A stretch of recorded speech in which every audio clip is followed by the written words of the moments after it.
Hey guys, Zach with Zach's GT Garage here, and today I'm going to show you how to remove the headlights on 1999 through 2004 Ford Mustang. So let's open that hood and I'll show you how to remove the headlights.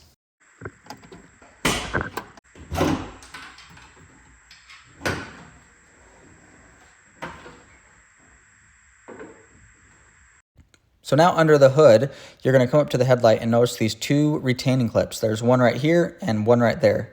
And all you got to do is pull up to remove them.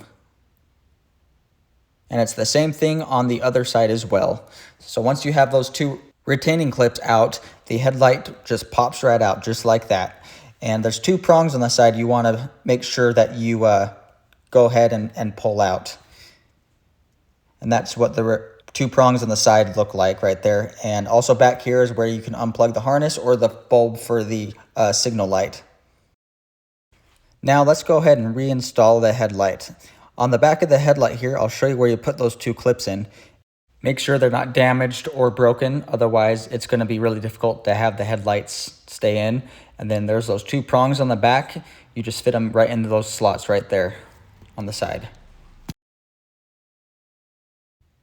And just make sure that you are taking your time, making sure the headlight goes in where it's supposed to, so that way you don't damage the headlight panel behind it.